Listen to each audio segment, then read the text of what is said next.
ಯಾರು ಹೆತ್ತ ಮಗಳು ಏನು 20 ವರ್ಷ ಹಿಂದೆ ನನ್ನ ಕೈಲಿ ಕೊಟ್ಟು ಇಲ್ಲಿ ನೀ ಎಲ್ಲವನ್ನು ಕಾಪಾಡುತ್ತಾ ಬಂದಿರುವೆಯಾ ಭಗವಂತ. ಆದರೆ ಆ ಹೆಣ್ಣ ಮಗಳಿಗೆ ಇಲ್ಲಿ ತನ ಬಂದರು ಯಾವುದೇ ತೀಲಾರದೆ ಜೋಪಾನ ಬಂದಿರ್ತೇನೆ.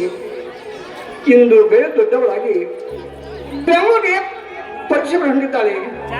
ಪರಮಾತ್ಮ ಅವ್ರ ತೆರೆ ಮೇಲೆ ನಾ ಕಕ್ಷಕಲ್ ಬೇರೆಯವರಿಗೂ ಇದು ಯಾವುದು ತಿಳಿದಂತೆ ನೀನೇ ನೋಡಪ್ಪ, ನೀನೇ ನೋಡಿಕೋ. ಶಶಿರೇಖಾ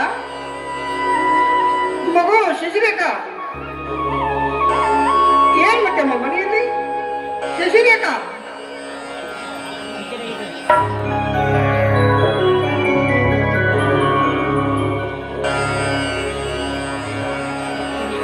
ಅಪ್ಪ, ಯಾಕೆ ಬಂದ್ರಿ ಅಪ್ಪ? ಈಗಲೇ ಬಂದಮ್ಮ, ಈಗಲೇ ಬಂದೆ. ಅಪ್ಪ, ನಿನ್ನೆ ಬರ್ತಾರೆ ಹೇಳಿ ಹೋದವರು ಇವತ್ತು ಬಂದ್ರಲ್ಲಪ್ಪ. ಅಪ್ಪ, ನಿಮ್ಗೆ ಏನಾದ್ರೂ ಅಲ್ಲಿ ತೊಂದರೆ ಐತೇನಪ್ಪ? ಚೇಚೆ, ನನಗೇನು ಹಾಗೆ ತೊಂದರೆ ಇಲ್ಲಮ್ಮ. ನೋಡು ರೇಖಾ, ನಾನು ನಿನ್ನೆ ಬರ್ಬೇಕಂತ ಮಾಡಿದ್ದೆ. ಆದರೆ ಆದರೆ ನನ್ನ ಆತ್ಮೀಯ ಸ್ನೇಹಿತ ಶಿವರಪ್ಪ ಭೇಟಿಯಾಗಿದ್ದ. ಹೌದೇನಪ್ಪ? ಅದಕ್ಕೆ ನನಗೆ ಬರಲು ಅನುಕೂಲವಾಗಿಲ್ಲಮ್ಮ. ಇವತ್ತು ಬೆಳಗಿನ 6 ಗಂಟೆ ಬಸ್ಸಿ ಬಂದಿದೆ. ರೇಖಾ, ಈ ಸರಿ ಮಾತ್ರ ಅಲ್ಲೇ ಇದ್ರು ನನ್ನ ಜೀವಾತ್ಮ ಸುತ್ತ ಮಾನ ಸುತ್ತ ಸುತ್ತಿತ್ತು. ಅಪ್ಪ, ನಾ ಇನ್ನೂ ಚಿಕ್ಕ ಮಗು ಅಲ್ಲಪ್ಪ. ನನ್ನನ್ನು ಓದಿಸಿ ಬೆಳೆಸಿ ದೊಡ್ಡವನಾಗಿ ಮಾಡಿದ್ರಿ. ನನಗೂ ತಿಳುವಳಿಕೆ ಇದೆಯಪ್ಪ. ಅದೆಲ್ಲ ನನಗೆ ಗೊತ್ತಿದೆಯಮ್ಮ. ನೋಡಮ್ಮ ರೇಖಾ, ಈಗಿನ ಕಾಲದಲ್ಲಿ ಬಡವರ ಹೆಣ್ಣು ಮಗಳಂದ್ರೆ ಗೋಗಾರ ಮನೆಯಲ್ಲಿ ತುಂಬಿದ ಹೂವಿನ ಬಿಟ್ಟಿದ್ದಂತೆ. ಅರ್ಥವಾಯ್ತು ಅಪ್ಪ ನಿಮ್ಮ ಮಾತು. ನಾವು ಎಷ್ಟೋ ಜಾಸ್ತಿ ಸಂಸಾರ ಮಾಡಿದ್ರು ಹಿರಿಯಾಟ ಹೇಳಕ್ ಬರಲ್ಲಮ್ಮ. ಒಂದನ್ನ ಎಳೆಯಬಿಡ್ತಾರೆ. ಆ ರೇಖಾ, ಇನ್ನು ಬೆಂಗಳೂರಿಗೆ ಪರೀಕ್ಷೆ ಹೋಗ್ಬೇಕಲ್ಲ? ಹೌದಪ್ಪ. ತಗೊಳಮ್ಮ, ಇದರಲ್ಲಿ 20,000 ರೂಪಾಯಿ ಇರ್ತವೆ. ನೀನು ಖರ್ಚಿಗೆ ಬೇಕಲ್ಲ? ಹಾ ರೇಖಾ, ಈಗಲೇ ಗಾಡಿ ಬೆಳಗಿದೆ. ಬೇಗ ಹೋಗಿ ಬ್ಯಾಗ್ ತಗೊಂಡು ಬಾ. ಆ ಬಸ್ ಸ್ಟ್ಯಾಂಡ್ಗೆ ಬಿಟ್ಟು ಕೊಡ್ತೇನೆ. ಆಯ್ತಪ್ಪ.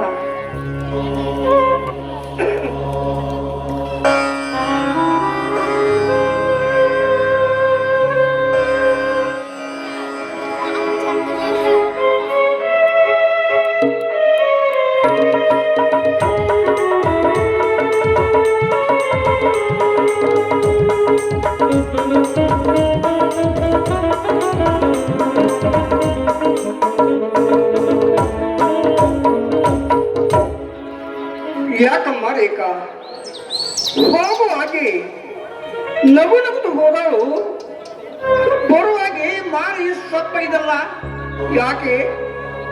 ಖರ್ಚಿಗೆನ ಸಾಲವೇನು? ಚೀಚಿ, ಹಾಗೇನಿಲ್ಲಪ್ಪ. ಅಪ್ಪ, ನಿಮ್ಮ ಕರುಣೆ ಮಮತೆ ನನ್ನ ಮೇಲೆ ಸಾಕಷ್ಟು ಇದೆಯಪ್ಪ. ಮತ್ತೇನಾಗಿದೆಯಮ್ಮ ನಿನಗೆ? ಮೈ ಮೇಲಿನ ಗಾಯ ಡಾಕ್ಟರ್ ವಾಸಿ ಮಾಡಬಹುದು ಅಪ್ಪ. ಹಾ, ಆದ್ರೆ ನನ್ನ ಮನಸ್ಸಿನ ಗಾಯ ಯಾವ ಡಾಕ್ಟರಿಂದ ವಾಸಿ ಮಾಡೋದಕ್ಕಾಗೋದಿಲ್ಲಪ್ಪ, ಆಗೋದಿಲ್ಲ. ನೋಡು ರೇಖಾ, ನೀನು ಮಾತನಾಡುವುದು ಏನೋ ಅರ್ಥ ಹೋಗೋದೆ, ಆದರೆ ಮಾಡಬೇಕೇನು? ನೋಡು ತಾಯಿ, 20 ವರ್ಷದಿಂದ ಇಲ್ಲಿ ಮುಟ್ಟ ವಿಷಯ ನಿನಗೆ ಮಾತಾಡುತ್ತೆ ಕಾಣಿಸ್ತದೆ. ಅಪ್ಪ, ಏನ್ ಹೇಳ್ತಾ ಇದೀಯಪ್ಪ? ಏನಪ್ಪ ನನ್ನಿಂದ ವಿಷಯ ನೀನು ಮುಚ್ಚಿಡ್ತಾ ಇದೀಯ? ಅಪ್ಪ, ಹೇಳಪ್ಪ. ಹೇಳಿದ್ದರೆ ನನ್ನ ಮೇಲೆ ಆಣೆ ಇತ್ತು. ನೋಡು ತಾಯಿ, 20 ವರ್ಷ ಹಿಂದೆ ಒಂದು ತುಂಬಿದಲ್ಲಿ ಒಂದು ಡೋಣಿ ಮುಳುಗಿ ಹೋಯಿತು. ಆದರೆ ಅದರಲ್ಲಿ ಸಾಕಷ್ಟು ಜನರು ತೀರಿ ಹೋದರು. ಹೌದಮ್ಮ, ನೋಡು ರೇಖಾ, ಹಾಗಾಗಿ ನೀನು ಬರೇ 5 ತಿಳ್ಕೋಸಮ್ಮ, ತಾಯಿ 5 ತಿಳ್ಕೋಸು. ಅದೇಯಪ್ಪ ನೀನು. ನಿನ್ನನ್ನು ಕಂಡಾಕ್ಷಣವೇ ನನಗೆ ಸಂಕಟವಾಗಿ ಯಾವ್ದಪ್ಪ ಈ ಮಗು, ಯಾವ್ದಪ್ಪ ಈ ಮಗು ಕೂಡು ಅಪ್ಪರು ಸುಳ್ಳಿದ್ದಿಲ್ಲಮ್ಮ, ಸುಳ್ಳಿದ್ದಿದ್ದಿಲ್ಲ. ಆದರೆ ಆವಾಗಿನ ತೆಗೆದುಕೊಂಡು ಬಂದು ಇಲ್ಲಿ ತನಕ ಸಾಕಿ ಸಲಹೆ ಜೋಬನ ಮಾಡಿ ನಿನ್ನನ್ನು ಸಾಲಿ ಕಳಿಸಿದಮ್ಮ, ಸಾಲಿ ಕಳಿಸಿದ್ದೇನೆ. ಅಪ್ಪ, ಅಪ್ಪ, ನೀ ಹೇಳೋ ಮಾತು ನಿಜವೇನಪ್ಪ? ಹೌದಮ್ಮ, ನೋಡಮ್ಮ, ಅದನ್ನೆಲ್ಲ ತಿಳಿಲಿ ಹಾಕಬೇಡ. ಯಾಕಂದ್ರೆ ಮೊದಲಿಗೆ ನೀನು ಪರೀಕ್ಷೆ ಹೊಂಟಿದ್ದೀಯ, ಮೊದಲು ನೀನು ಪರೀಕ್ಷೆ ಮುಗಿಯಲಿ, ಆ ನಂತರ ವಿಚಾರ ಮಾಡು. ನಡೆ, ಈಗಲೇ ಗಾಡಿ ಮೇಲಾಗಿದೆ, ಆ ಬಸ್ ಸ್ಟ್ಯಾಂಡ್ವರೆಗೆ ಬಿಟ್ಟು ನಡೆಯಮ್ಮ. ಬಿಡಿ ಅಪ್ಪ, ಮೊದಲೇ ಬಿಸಿಲಿದೆ, ನೀವೇನ್ ಬರ್ತೀರಾ? ನೋಡಿ, ನಾನೇ ಒಬ್ಬಳೆ ಹೋಗ್ತೀನಿ ಅಪ್ಪ, ನನಗೆ ಆಶೀರ್ವಾದ ಮಾಡಿ ಅಪ್ಪ.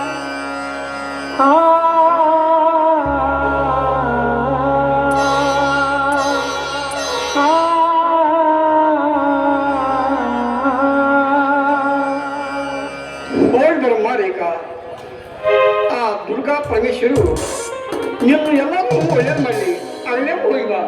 ಆಯ್ತಪ್ಪ. ಅಪ್ಪ, ನೀ ಮಾಡೋದ್ ಕಡೆ ಹುಷಾರಪ್ಪ. ಆಯ್ತಮ್ಮ. ನಾ ಇನ್ನು ಹೋಗಿ ಬರ್ತೀನಿ ಅಪ್ಪ.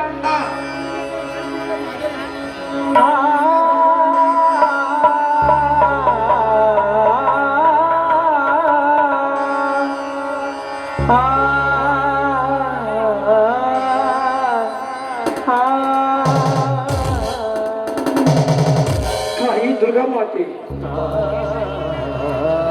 ನನ್ನ ಮಗಳು ಸುಶೀಲಿಕಾ ಇವತ್ತು ಪರೀಕ್ಷೆ ಬರೆಯಲು ಬೆಂಗಳೂರು ಹೊರಟಿದ್ದಾಳೆ.